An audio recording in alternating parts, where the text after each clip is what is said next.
king, the king of kings. Before we begin the show, I'd like to take a moment of silence for a man who made his own imagination become his own reality. Shall his soul rest in peace.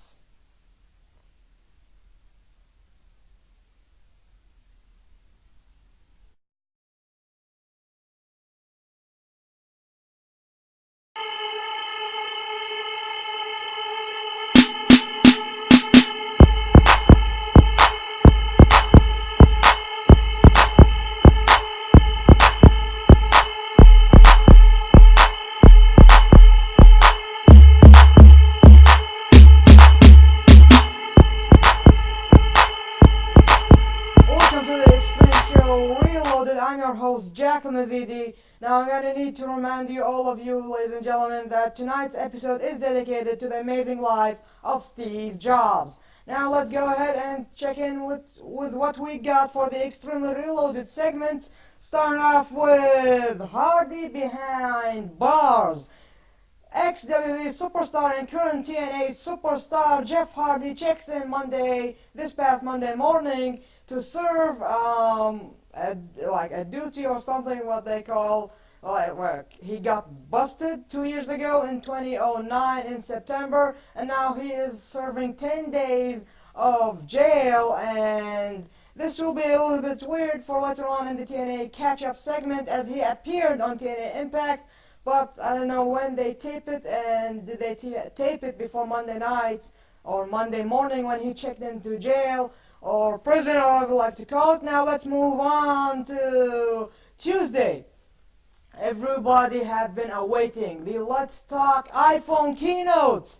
It was epic. Steve Jobs was alive, but was not the one who got the chance to introduce the new iPhone. Who did it? The new CEO, Tim Cook, none other than him, of course. He said the good morning, he stole all the catchphrases, and there you have it, a new iPhone. Is it the iPhone 5? Is it my own name, the iPhone Ultimate? It's not. It's the iPhone 4S.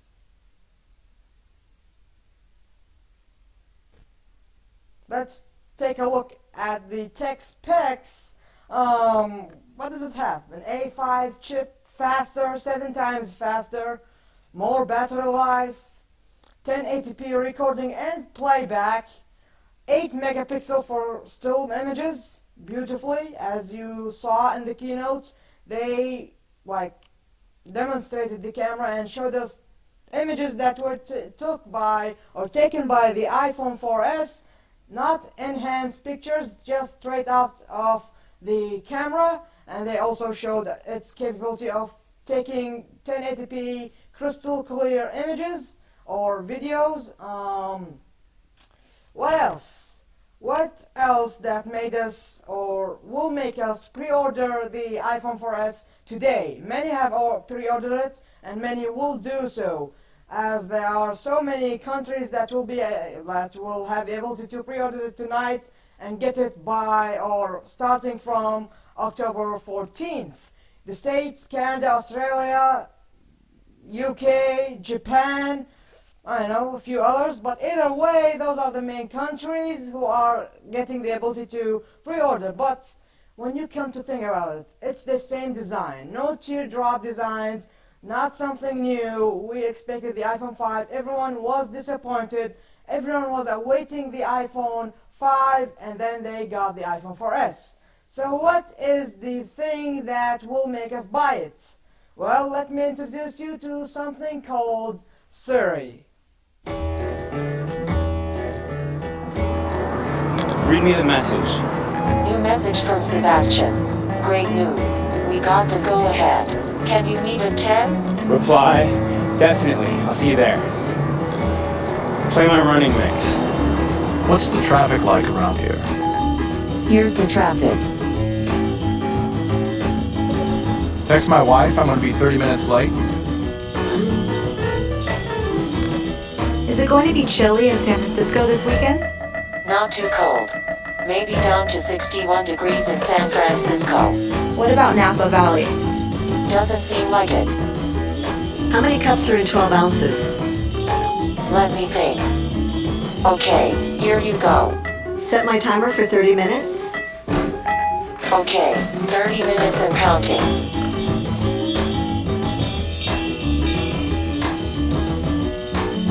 New notification for messages. Sandy Chen, are we still on for dinner tonight? Reply. Sure, I'll be there. Here's your reply to Sandy Chen. Sure, I'll be there. Alright. Send. Well, tell me what I say, yeah. Tell me what I say that now. Siri, take me to the latest episode of the Extreme Show Reloaded.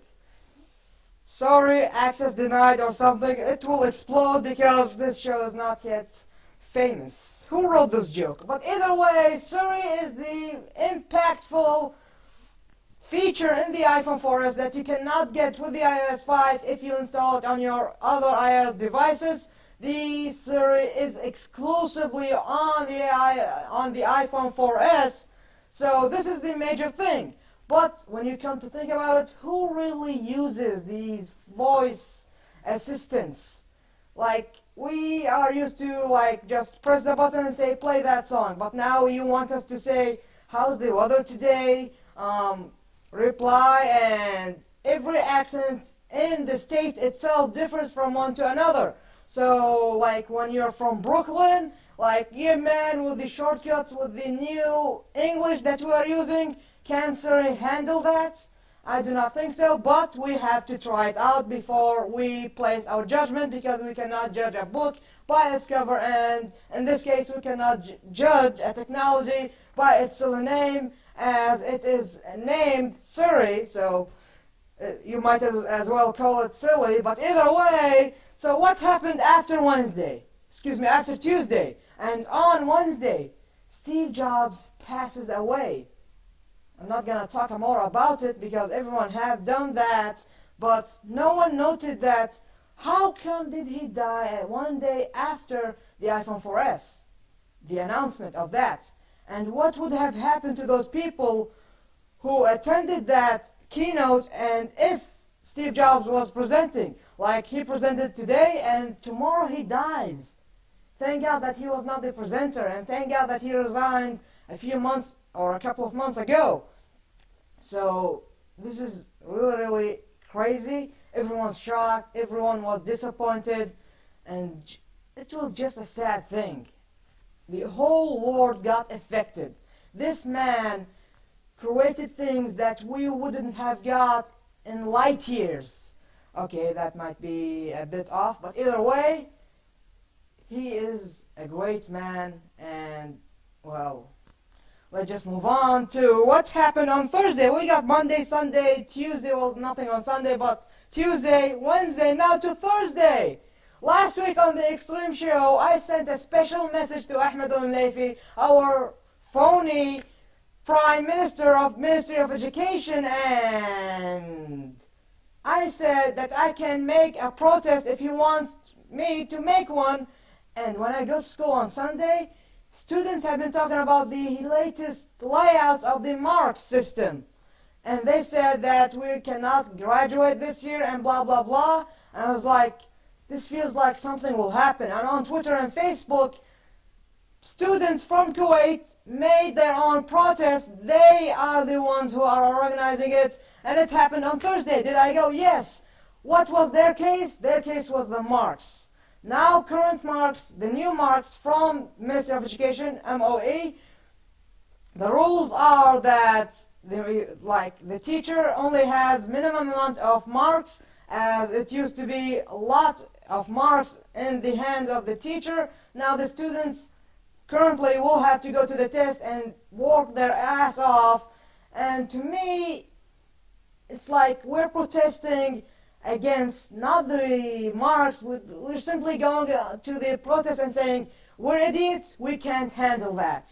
No, I went there for something else. Let me show you guys.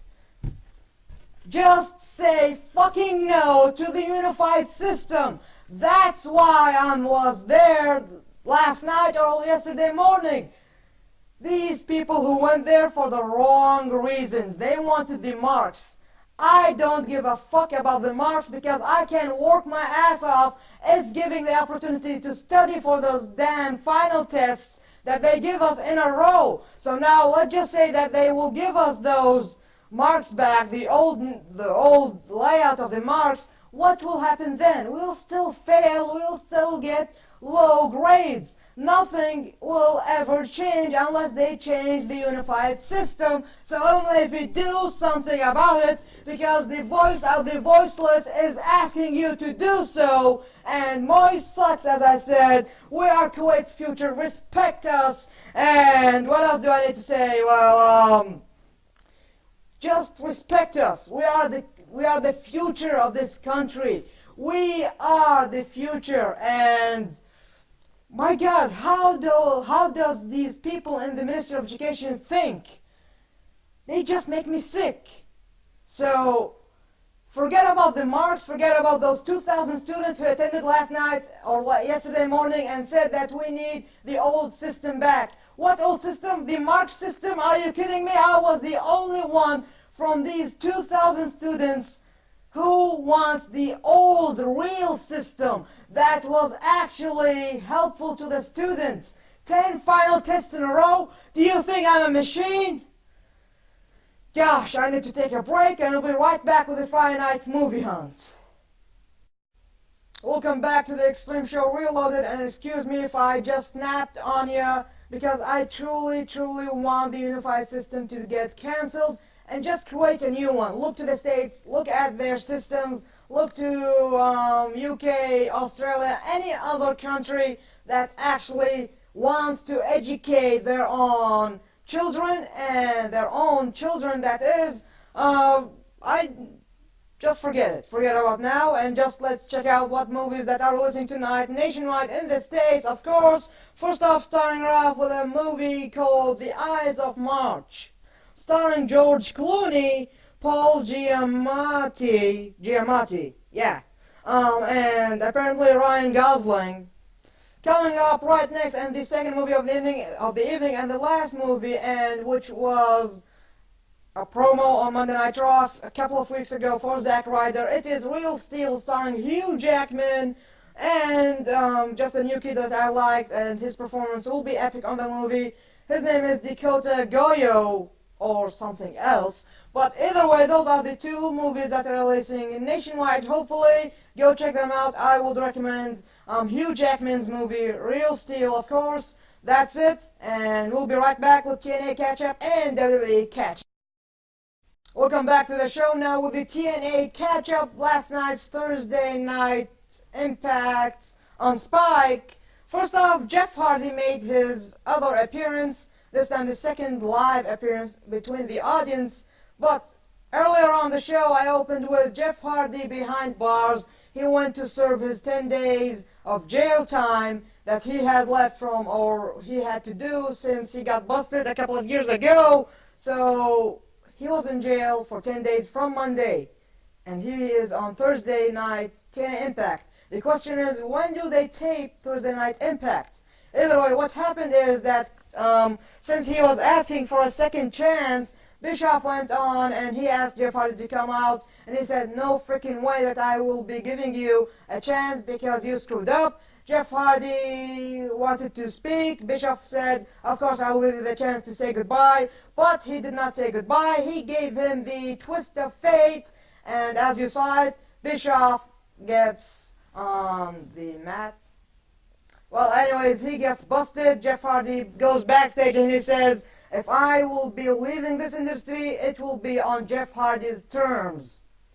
Now, to the main event, and it was not a match, it was Hulk Hogan's ceremony as he was fakely retiring, as Sting came out and said, or just showed us a video that Hulk Hogan was making a fool out of the entire Impact Zone fans and all the Hulkamanias in the world, and therefore Hulk Hogan just got furious. He said, you crossed the line, Sting. I want to face you at Bound of Glory, and if I lose, I will give the company back to Dixie Carter and you. So, and then he did like this. Like he was a little girl or something. He's a bad actor, plain out and simple. So he was like, no, what did I just say? And Sting was like, ta-ta for now, or something like that, and that's what I wanted. Anyways, TNA is boring. I don't know why I put this crap on the show, but it is all about Jeff Hardy, remember that. And to make it interesting, I just check out the other things that go on TNA Impact. Anyways, we'll be right back with the exciting things that happen in World Wrestling Entertainment, including the huge walkouts on the current WWE CEO, or COO, excuse me. So we'll be right back. Welcome back to the Extreme Show Reloaded. Let's start things off with WWE Hell in a Cell in tonight's WWE catch-up. So, not gonna talk much about it, just gonna list the match card, who won, who did what. Now, starting off with Beth Phoenix defeating Kelly to become the new Divas champion. Congratulations. Sheamus defeated Christian. Sin Cara, the blue and silver one, or excuse me, blue and gold one, defeated Sin Cara, the black and silver. More on Sin Cara's later on. WWE Tag Team Champions Airborne defeated Jack Swagger and the United States Champion Dolph Ziggler. Hell in a Cell match for the World Title. Mark Henry defended it against Randy Orton, excuse me. Henry retained, and then Randy Orton snapped on Henry. At last but not least, the main event of the show, a triple threat match for the WWE Championship. The Rio Champion Cena and CM Punk, the voice of the voiceless. The match was boring because around the end, Cena was locked outside the cell, allowing Alberto Del Rio to cheat his way through winning the match as he got a steel post or a pipe or whatever you like to call it, and he just went on and beating CM Punk with it till he was able to pin him. Now, after the match, the cell rose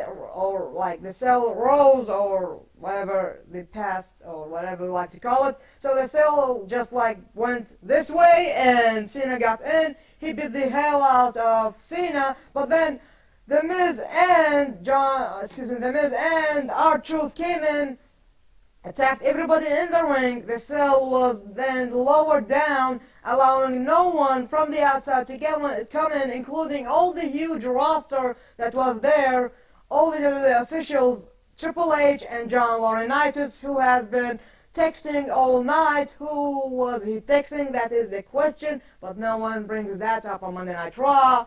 And that was it for the Hell in a Cell. Of course, then when they realized that policemen arrived, they surrendered, but then when they were handcuffed, Triple H attacked them and gave them a true beatdown, and then they pressed charges against Triple H, and that's the last thing that we talked about, or the WWE discussed about R-Truth and The Miz. Now, before we go on to Monday Night Raw, the two Sin Caras.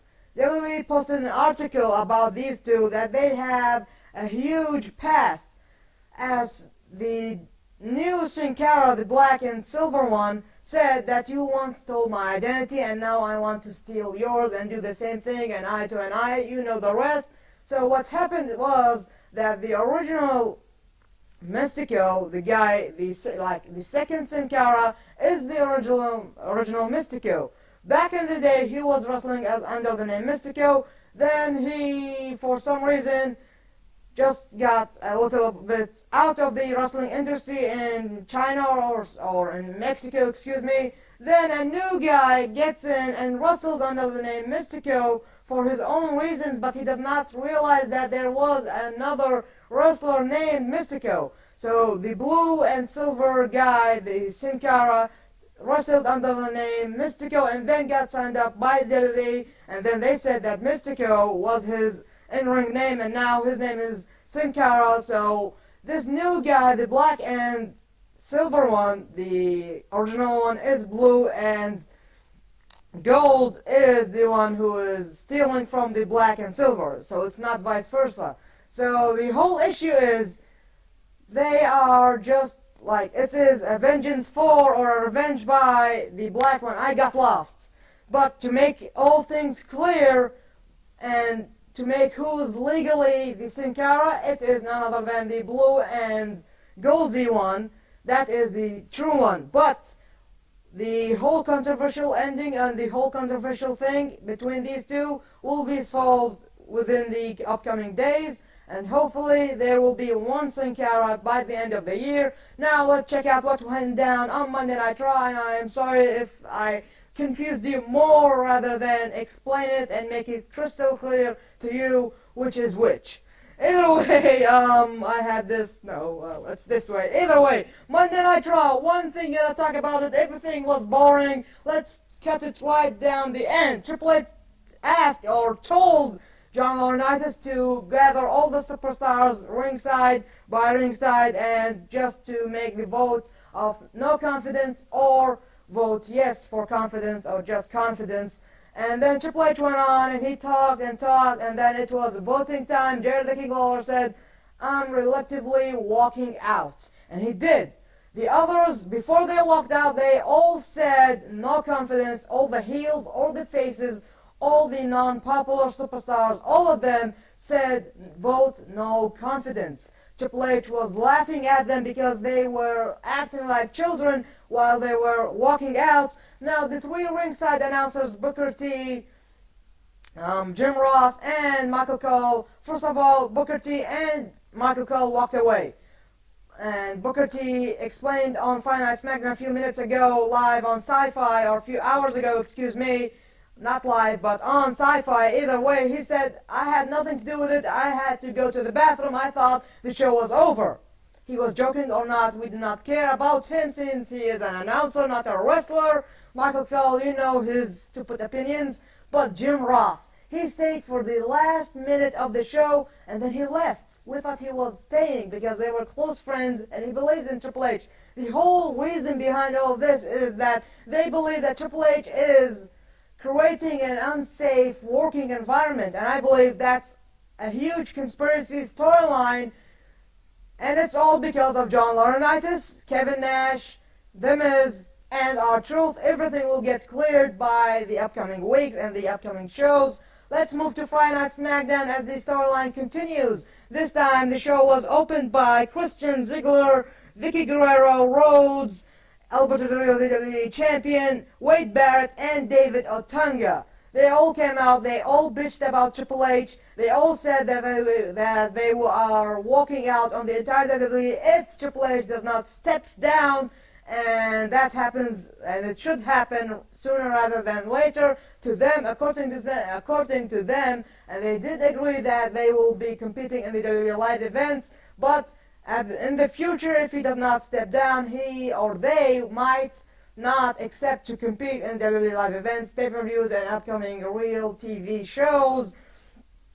So this is playing out messed up, but then Theodore Long came out and said and announced a main event for tonight, for Friday Night SmackDown. Randy Orton and Sheamus will be teaming up to take on Cody Rhodes and Christian, and of course Orton with the RKO, 1, 2, 3, that's it. Now with the main thing on Friday Night SmackDown, the Big Show returned, and he returned somewhere between the show, and he was like furious and angry about what happened to him because of Mark Henry, as he took him out at Money in the Bank pay-per-view 4 months ago, and he asked for a match between Mark Henry and him for the world title this time, and I believe it has to be at Vengeance, since the whole promo is vengeance, and well, either way, which way is the right way? Oh, this is the right way, but it is upside down. So the whole time I've been doing the show, I've been making a fool out of myself. So excuse me, or rather than it should be this way. Well, I got it right now, but, well, I don't get it, but let me just, yeah, have one thing. Well, okay, let's just do it forget it. Forget the count. Either way, so Big Show demands a match with Mark Henry. And then Mark Henry gets out and he says, I will think about it, and later on the show I will answer you. But Big Show says, answer yes or else. So later on the show, like after the main event, Mark Henry gets out and he says, no, my answer is no. Big Show comes out and he was about to battle Mark Henry, and it was another battle of the behemoths, but then 10 security guards or something like that came and stopped Big Show, but then he pushed them all away. He speared Mark Henry, and then he went on to attack Mark Henry. Mark Henry only countered one of the moves by Big Show, but then Big Show got even more stronger than ever and got furious and chokeslammed Mark Henry through the announcer table or the announce table, and then he got the steel chair around his ankle and was about to injure him and put him on the sidelines for a few months, but then Theodore Long saved his ass by saying, "You got it, Show. If you do not do this, you will get the world title match." He did not say when and where, but I believe it will be at Vengeance 3 weeks from now, 2 weeks from Sunday actually. So Big Show just did not do the move where he injures him, but he switched it with a steel chair shot right to the back. Big Show closed up Friday Night SmackDown, and we finally see Mark Henry beat down, and that's it for the World Wrestling Entertainment catch-up. And that's it for tonight's Extreme episode of the Extreme Show Reloaded. As usual, follow me on Twitter at AL-Mazeedi. Like me on Facebook, like the whole show on Facebook. It has been an amazing ride. We'll keep it, we'll bring it each and every week. The Extreme Tour thingy is sort of going to be happening every week, but I'm not going to promise you that that will happen. But it is an amazing show that I created. So far we have 4 Extreme Tours. Either way, not to make this longer than it's used to be or longer than it has to be. Thanks for watching. Comment right below. Hit the subscribe button. Like or dislike if you are a hater. And please, if you are a true hater, leave me a bad comment right below. And believe me or not, I will respond and I will be kind because I love my haters more than my lovers. Well, that's a true, bold lie. But either way, thanks for watching again. Wishing to see you next Friday on the Extreme Show Reloaded or the Extreme Tour, whichever comes first. Thanks for watching. AL-Mazeedi pieces right off. No, let's do that again. AL-Mazeedi pieces right off.